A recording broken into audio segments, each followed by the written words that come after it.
Hello everyone, I am back with another video, and yes, you read that video description correctly. I'm doing a proper pickups video, which, if you've been a long-time subscriber of my channel, it's been quite some time.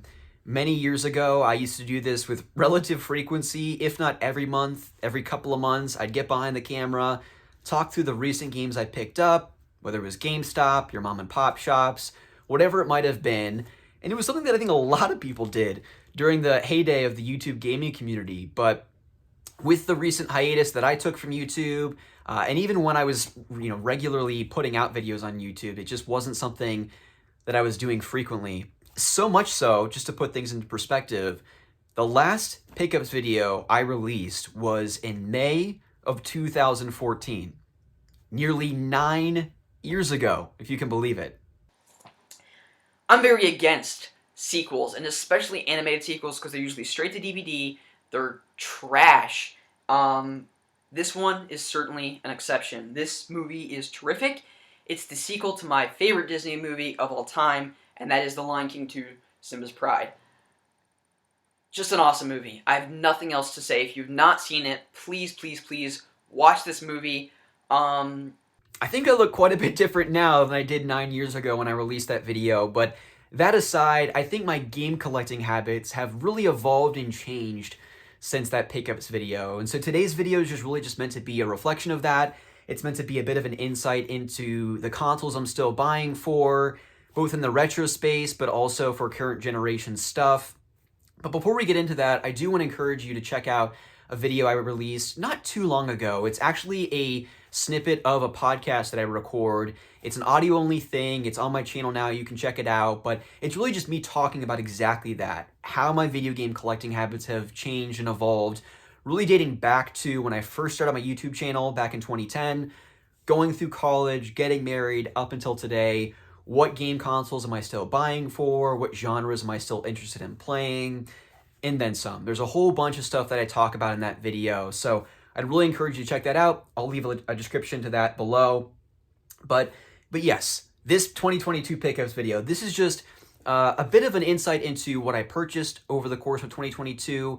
This isn't everything I bought, really just some highlights, both retro, figures, plushies, some current gen stuff, and everything in between. So let's go ahead and get started. I hope this that finds you well, and I hope you walk away from this video maybe finding a recommendation or two, game or plushie wise. That's really all I can hope for with these types of pickups videos, is that it's not just me showcasing a pile of stuff, but you walk away encouraged to go play a game or two that I showcase here. So let's go ahead and get started.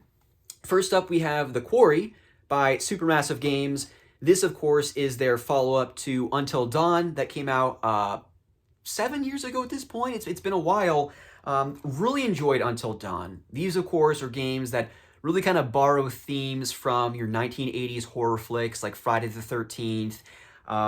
And your choices matter. You control a number of different characters, and you play through a story where oftentimes you have to make key decisions and dialogue choices that result in one character surviving versus one character dying. And they really make for a really fun time, especially when you're playing with friends. I enjoyed the more recent Dark Pictures anthology type games like Man of Medan and House of Ashes, things like that, but none of them really, I would say, matched the storytelling and feeling I got playing Until Dawn. But I've heard great things about The Quarry, so I'm looking forward to getting around to playing that maybe next spooky season. Next up on PS5, we have Pac-Man World. If you've been following my channel for any number of years, you'll know that I am a huge fan of 3D platformers. So when this was showcased, I think during a Nintendo Direct earlier back in 2022, I was really excited when this was announced. This is a remake of a PS1, PS2 era 3D platformer of the same name, Pac-Man World. And I really enjoyed this one. It's not your traditional 3D platformer like a Mario Odyssey, Mario 64. It's more of a Mario 3D World or Sackboy Big Adventure, where you're playing more of an isometric side perspective. And but there's still plenty to collect. It's a level-based platformer. You have your boss battles. You have your elemental themes that change from world to world. It's a lot of fun. It released at a budget price. I picked it up for $30. You can probably get it for even cheaper nowadays. highly recommended if you're a fan of 3D platformers. Next up on my list, we have Psychonauts 2. This is the Mother Lobe edition. It comes with a little lenticular cover here, and I think some collectible cards or something like that. I did not play Psychonauts 2 when it first released on the Xbox series of consoles. I was waiting for it to come out on PlayStation because I am a trophy collecting enthusiast, as I describe myself. And I never really played the first Psychonauts game, but I do remember fondly going over to my buddy's house growing up and watching him play through the majority of the first game on PlayStation 2. And I just love the wackiness, the goofy writing. Of course, Tim Schafer, just a really interesting mind when it comes to the games that he develops. And I've heard nothing but great things about Psychonauts 2. It's goofy, great story, excellent character writing, and another 3D platformer if you're a fan of the genre. So looking forward to getting to that one hopefully later this year. Next up, we have The Last of Us Part 1. This is a remake that I don't think anyone asked for, but PlayStation and Naughty Dog still delivered on the PlayStation 5, and I'm a huge Last of Us fan. It's one of my, if not top 3 favorite games of all time. Joel and Ellie's story, I know a lot of people talk about it doesn't really do anything to reinvent the wheel from a story or writing or character perspective. I would disagree with that argument. I personally just am a very big fan of The Last of Us, and I think the remake looks incredible. I think graphically it does look quite a bit better than the remaster on PS4. And let's be honest, people, the sole reason that that remake came out was to release alongside the HBO show, which I'm recording this on a Monday. The first episode just released last night, so I'm really looking forward to watching that later tonight with my wife. She had actually never played the original Last of Us here, so we sat down over the course of the holiday break and just powered through this story. She really liked it, and now I have to buckle up for a replay of The Last of Us Part 2 with her because she is not, again, familiar with the story beats of that one. I, unfortunately, am very familiar with it. That is an emotionally exhausting game, so I kind of have to mentally prepare to go through that one again. But Last of Us Remake, again, is it worth the $70 asking price? Your mileage may vary. It really just depends on how much you're wanting to replay that game or re-experience it. I personally thought it was worth the asking price. Next up, we have Teenage Mutant Ninja Turtles, the Cowabunga Collection. I am not a huge TMNT fan. I didn't really watch much of the cartoon growing up, but I do remember having some TMNT figures. I actually I purchased this on the cheap from Gamefly, and I didn't mention it earlier, but I also got the Quarry through Gamefly for next to nothing. Shout out to Gamefly, by the way. They always do an excellent job with their sales, but also when you purchase games online, you're getting like new condition, minty fresh condition copies and cases that always, they don't have stickers, they don't come with scuffs, you don't get generic cases like you do when you often buy from GameStop's online store. So if you're not following Wario64 on Twitter, be sure to do so because he's always posting about video game sales. When Gamefly has sales, which is pretty frequently, you can oftentimes get games for 30 to 50% off of their day one asking price for just a few months after release. I think last year, just a few months after Ghostwire Tokyo came out, I got it for $25, and that game released for $60, $70 at launch. So be sure to check out Wario64 and definitely keep your eye out for the Gamefly sales. That Cowabunga collection, though, a lot of people will probably say like, oh yes, Hyperstone Heist and TMNT Turtles in Time on the Super Nintendo. I'm kind of just excited to play those Game Boy TMNT games on a big screen TV, even though they're not really looked at in the highest regard. I love popping in and playing my Game Boy games, so looking forward to getting around to playing that collection soon. Next up, we have Lego Star Wars, The Skywalker Saga. I'm not really sure why Amazon sent me a PAL copy, but thankfully the PS5 is region-free. I love the Lego Star Wars games. They're always a treat to play with a friend. Tons of replayability, going into those levels, blowing everything up, collecting the studs and Lego pieces, and you know that there's certain collectibles you can't reach early in the game. You have to return to those with a different character later. Just so much fun to play with friends. So looking forward to playing that one with my wife, hopefully later this year. That's most of the current gen stuff. One thing I will show here is our 3 Switch collector's editions.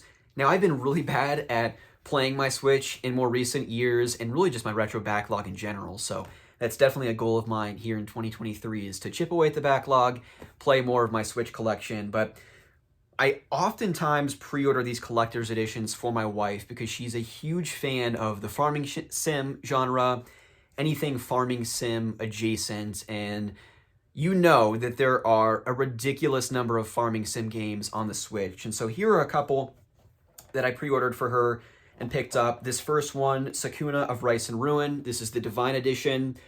Really nice collector's edition. I mean, some of these, I feel like nowadays you'll oftentimes get a collector's edition for a system, and it comes with a soundtrack with 2 songs and an art book with like 10 and a half pages in it. There's just not a whole lot. Back in the day when you got collector's edition, you got like a giant Master Chief helmet and a freaking like replica gun type of thing. Just nowadays they don't really do that. But Sakuna of Rice and Ruin, really nice collector's edition with this kind of glossy cover or box, giant art book, nice soundtrack with 3 CDs. I mean, come on.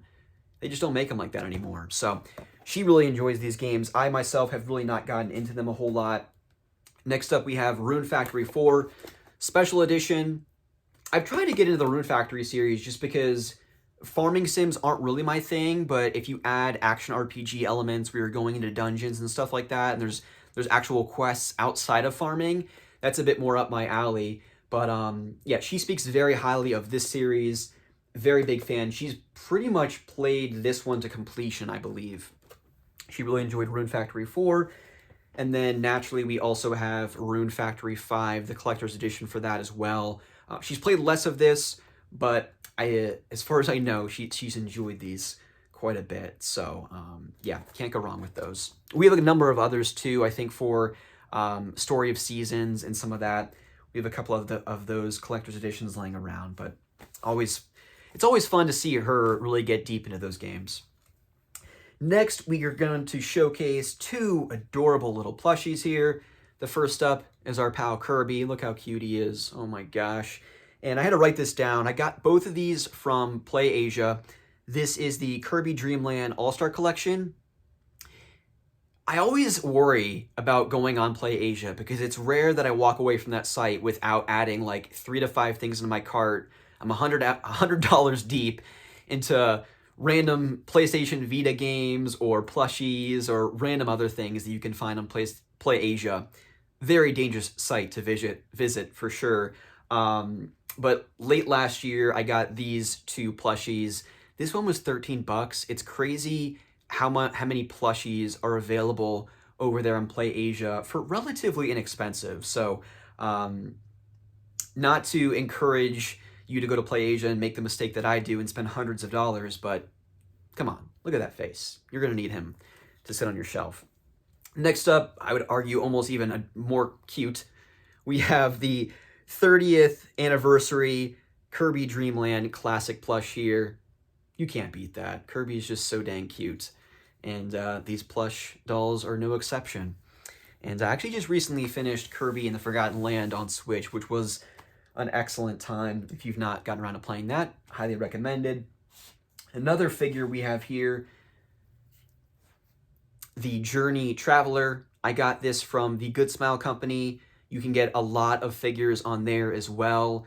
And not to keep plugging older YouTube videos of mine, but I had a small stint of streaming on Twitch a couple years back during the pandemic when I think we were all looking for ways to not go crazy while we were in quarantine.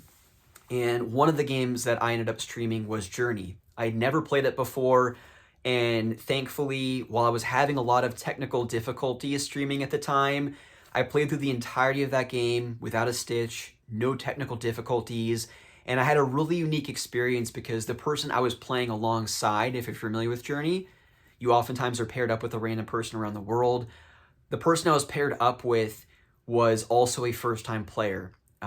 You could just tell that it was their first experience playing the game, and we never were separated. We played through the entirety of the game together, which was really unique. I actually uploaded my playthrough here on YouTube, so if you're interested in checking that out, you can definitely do that. Next up, I will show this first and then get into that. I was one of the very fortunate people to be able to secure an Analog Pocket pre-order. If you're not familiar with the Analog Pocket, it's a really cool piece of tech. Kind of looks like an old school Game Boy Pocket, and you can actually play Game Boy, Game Boy Color, Game Boy Advance, and they have adapters for the system to also play Neo Geo Pocket Color, Sega Game Gear, among other consoles as well. I was able to secure a pre-order for one of those, and I didn't play it a whole lot because I really wanted to be able to use the Analog Pocket dock. But when I pre-ordered my Pocket, I wasn't able to get one. And then thankfully, Analog had another round of pre-orders for the dock, and I was able to secure one. So here's the box for the dock. I got that actually just a few short months ago. So I've been having a ton of fun of setting my Analog Pocket up over on my computer setup over there, popping in Game Boy, Game Boy Color, Game Boy Advance games, and playing stuff like that. And there are a certain number of games I have on GBA that I've been waiting to play until I got the dock. One of the main highlights, I would say, is Golden Sun 1, and I believe Golden Sun 2, The Lost Age. So 2 games that I'm hoping to play later this year. But in anticipation of that, I also got one of these, 8-Bit Do, sorry for the poor pronunciation, the Pro 2 controller. I just love the look of this thing. I know you can plug in a Switch Pro controller or your PlayStation 4 controller, but I just really love the look of this. And in anticipation of getting that analog dock, I'm like, you know what? Let's go all out. Let's get a new controller and just kind of have fun with it. So, been having fun playing some licensed jank on the Game Boy Pocket recently, just trying to clear some games in my backlog. Hey Arnold the movie, for instance, not a game anyone's talking about nowadays, or ever for that matter, but looking forward to playing stuff like Golden Sun, revisiting Pokemon, some of those GBA classics, and yeah, just playing more of the GBA and Game Boy backlog. All right, the next 2 things I got, well, my wife and I were traveling to Pittsburgh not too long ago, and whenever we go to a new city together, we're always on the lookout for a video game mom and pop store. And so when we went to Pittsburgh, we found this chain called The Exchange. I think they also have a few stores in the Cleveland area. So if you're ever in those cities, be sure to check these out. They have a wild library of CDs, DVDs, Blu-rays, and video games as well. And when I walked around the store, they had these really awesome posters hanging around all the walls, and they had a few bins full of them as well. And so when I was kind of sifting through one of the bins, I saw this one and absolutely had to have it. That is a poster for Jak and Daxter, The Precursor Legacy. I don't know, or at least I haven't seen a tremendous amount of figures or memorabilia or promotional material for the Jak and Daxter series. One of my favorite platforming series of all time. Precursor Legacy is one of the first PS2 games I ever got and played, and so I have a lot of nostalgic ties to it. I'm hoping that Naughty Dog would someday return to it, or some other developer would remake that original trilogy of games. Precursor Legacy in particular, I think that's the one that holds up the best and really stayed true to those old school N64, PS2 era 3D platformers, where it's more of a focus on collecting.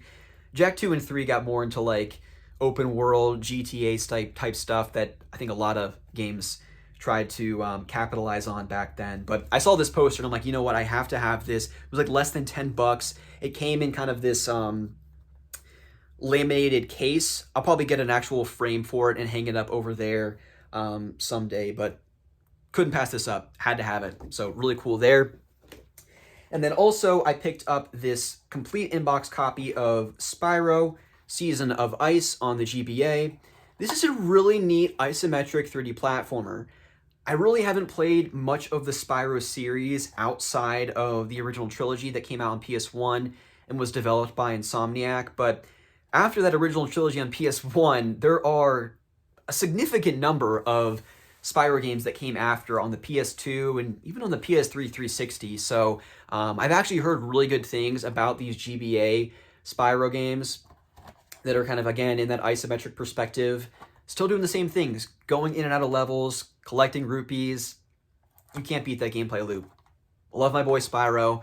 I love the purple color, by the way. You could probably tell by my game room here. And I think Spyro had a lot to do with that, playing those games growing up. But speaking of Spyro, let's go ahead and showcase this next guy here. I've not really gotten a lot of figures over the years. It's just not something that I, one, really have the space for. But every now and again, there are certain figures in series that I can't really pass up. Journey being one example, but I just mentioned him, Spyro being another. So I picked up this Spyro figure from First Four Figures, and just look at his little smile. So freaking cute. And this is kind of modeled after the Reignited trilogy that came out not too long ago for PS4, Xbox One, and Switch. And yeah, haven't gotten him out of the box yet, but definitely looking forward to finding a proper space for him here in the game room at some point. I need to do some reorganization around here because it's a little cluttered and a little messy. But yeah, that was one figure that I couldn't really pass up just because I'm just such a big fan of Spyro, and I hope Toys for Bob can put down the Call of Duty development cycle stuff, and they did such a good job with that Reignited trilogy. I'd love to see a proper Spyro 4 similar to what Crash got not too long ago in Crash Bandicoot 4. But next up, we have one more figure. This was actually gifted to me back in the Christmas of 2021, so technically not a 2022 pickup. And my podcast, the Otaku Brothers, did a gift exchange crossover with some good friends of ours. They record the Tarkaron show, Tarqaron. I'll put a link in the description below. And many, many years ago, I played Tales of Vesperia on the Xbox 360. And I got together with my buddy Zach and my buddy ChronoLink91, as he's known on the interwebs, or Alec is his real life name. And we spent like 2.5 hours talking about and reviewing Tales of Vesperia. And we were meant to do kind of a 10 years later retrospective, reviewing the Tales of Vesperia Definitive Edition that recently came out for current generation consoles. We've not quite gotten around to that, but Zach and his brother, I think his brother specifically, purchased all three of us this figure, sent us each one to open up as part of that gift exchange, and I'm still just in awe of this figure. Repeat, one of my favorite characters in JRPGs, certainly one of my favorite characters in Tales of Vesperia. Just look at that guy. Cutest pup in video games, smoking his pipe. You can't beat it. So I'm really looking forward to finding, again, similar to my Spyro figure, a proper place in the game room. And looking forward to replaying Tales of Vesperia. Probably my favorite game in the Tales of series. If you've not played it, no better time than today to play it because you have the definitive remaster on Switch, PS4, Xbox One. You can probably get it on Steam as well. Excellent JRPG, fun story, and just a terrific cast of characters. So be sure to check out Tales of Vesperia. Anytime I can recommend that game to people, I definitely try to. Now we're getting more into, I would say, the retro scene of stuff, if you will. This less retro than some of these other ones, but I've been wanting to get a new 3DS for a while, and if you're familiar with the 3DS market right now, it's getting a little crazy, a little out of hands, and it's really just a battle for whoever has the deeper pockets for games and even consoles, for that matter. But early last year, I was thankful to... I've been watching this particular new 3DS for a while, trying to snag a decent deal on it, and I got a pretty good deal on this one, got a nice little bundle of games in a carrying case, and that is the Galaxy Edition new Nintendo 3DS. So you, of course, have the colorful little buttons there and also that little extra knob. And why I wanted this is because I only had a 3DS XL. I wanted to be able to capitalize on some of those Super Nintendo games you can download on the eShop to the new Nintendo 3DS. So I got this, my favorite color, purple, fitting for the theme of my game room, and just a beautiful console. Beautiful console. So still paid a pretty price tag for that, but at the end it was worth it for me because, again, my favorite color is purple and I wanted a new Nintendo 3DS. But next up, we're going to get into one Nintendo DS game. I mentioned it more recently in my podcast, how I've really been enjoying Final Fantasy XII, The Zodiac Age. And a funny thing about me, if you've not been following my podcast or YouTube channel for any number of years, whenever I watch a particular franchise of movies or I play a game that's in a greater franchise of games, I have a problem of just kind of going all out. A more recent example, I went back and rewatched the Sam Raimi trilogy of Spider-Man games. And naturally, I just can't help myself. I find myself on eBay researching all of the different Spider-Man games that are out there. And lo and behold, 2 weeks later, I have 3 to 5 new Spider-Man games showing up on my doorstep from eBay. So similarly, more recently, as I've been really enjoying my time with Final Fantasy XII, I picked up Final Fantasy XII, The Revenant Wings on the Nintendo 3DS. Much different game than its original on the PlayStation 2, more recently remastered for current generation consoles. This is more of a strategy RPG, similar to your Final Fantasy Tactics type stuff. And I'm not the biggest fan of tactical RPGs, not because I don't enjoy them. I just don't have a tremendous amount of experience playing them. But because I've been enjoying FF12 so much, I figured it only makes sense to try and snag this now before prices might get more out of hand than they already are in the future. And I got that for about $30. So I figured that was relatively fair, given some of the horror stories I've heard with RPGs on the DS and 3DS nowadays. So if you've played that, be sure to let me know in the comments what you think about it, because I only watched a little bit of gameplay, because it does take place after the events of Final Fantasy XII, and because I haven't finished it yet, I didn't want to run into or run the risk of getting into any spoilers. Okay, we're getting into the final bundle of games. Before we get to that, there are 2 things that I want to show. At the top of this video, I mentioned how there are certain consoles kind of in the retro space that I'm still collecting for, or seeking out and exploring libraries, if you will. 3 of those consoles are PS1, PS2, and original Xbox. The thing that kind of complicates that nowadays is the convenience factor of plugging in a PlayStation 2 on a current TV, an HD TV nowadays. It's just not very easy, and if you don't have an old school CRT TV laying around your house anymore, it again further complicates the accessibility and convenience of playing games on those consoles. And so, while I can't really speak intelligently of all the different avenues and adapters that are out there nowadays, there are a ridiculous number of videos on YouTube to learn more, see the pros and cons of certain adapters versus others. But I think these 2 in particular are relatively inexpensive, they're affordable, and I think they get the job done. And that is a company called Pound. So I got these HD link cables for both the original Xbox and the PlayStation 2. So for the PlayStation 2 in particular, it upscales the resolution to 720p, and then for the original Xbox, it's 1080i. You can get both of these on Amazon for about $40. And if you go and watch videos from like Metal Jesus Rocks or a number of other YouTubers out there, if you just search for these 2 cables, you can see the difference between playing a game on a CRT TV, playing a PlayStation 2 game, versus using a cable like this, upscaling to 720p, so that you can play on your newer HD TV. And works surprisingly pretty well. And again, for this price, $40, I really don't think you can go wrong. Again, I'm sure there's other folks out there that might point to one cable versus another, but I think for the convenience factor and for the price, this is a great option. So with that in mind, I've been kind of looking back at the Xbox library original, just because I didn't grow up with that console. I was very much a PlayStation 2 kid, and there were just a number of games that I was able to pick up on the cheap. So that's kind of what we're going to get into here. The first one we have is Azuric, Rise of Parathia. Quite the subtitle there. The main reason for picking this up, honestly, outside of really enjoying these types of action, hack and slash, third-person games, is the soundtrack was actually composed by Jeremy Soule. So think your Skyrims, your Oblivions, Morrowinds, a very ambient, medieval type soundtrack to complement this game here.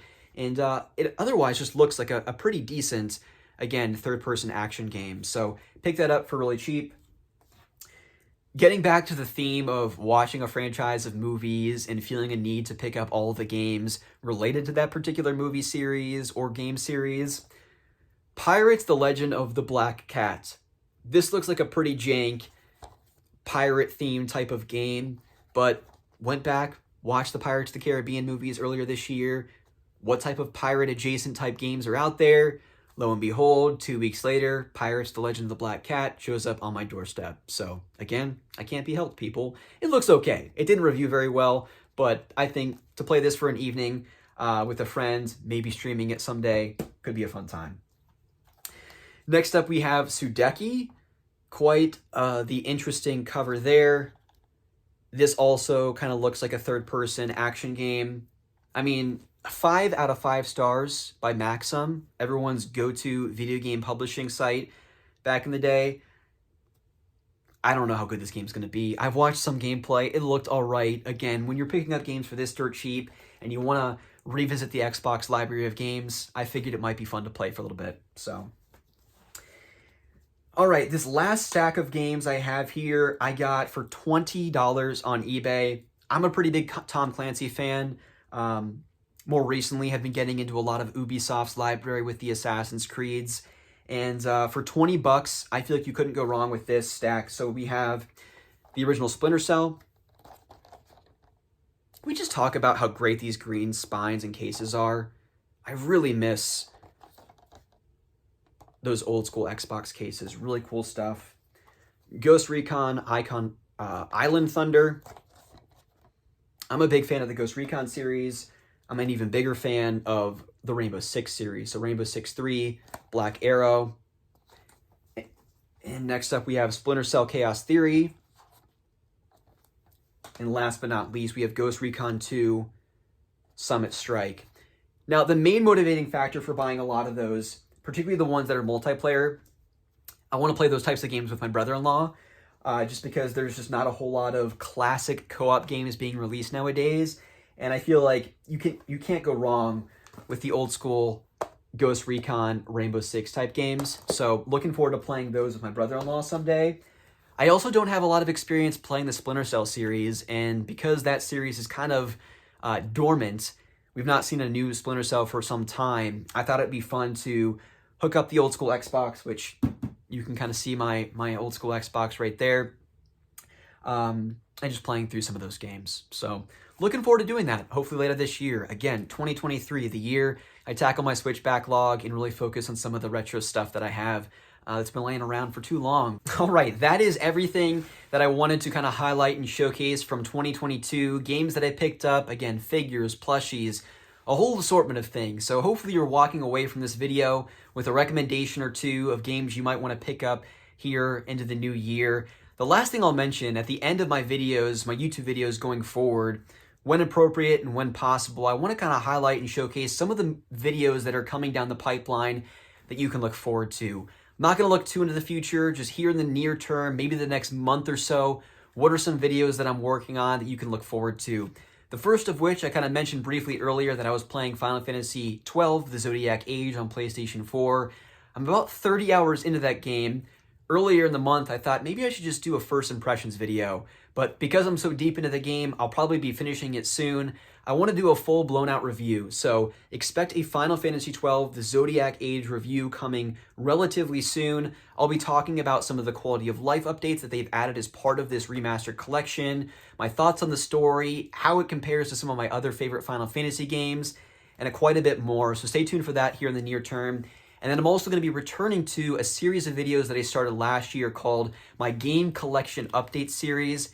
It's not your traditional game collecting, showcasing a console or game collection for a console that you see on YouTube often. I basically go to a site called Backloggery. I talk about each of the games in my collection, mini reviews, tell stories about when I first got the console, some of my earliest memories with the system. And the next system that we're going to be showcasing and going through on that series is the Xbox 360. So I don't know about anyone else out there, but I'm already kind of getting nostalgic for the Nintendo Wii, Xbox 360, DS, PS3 era.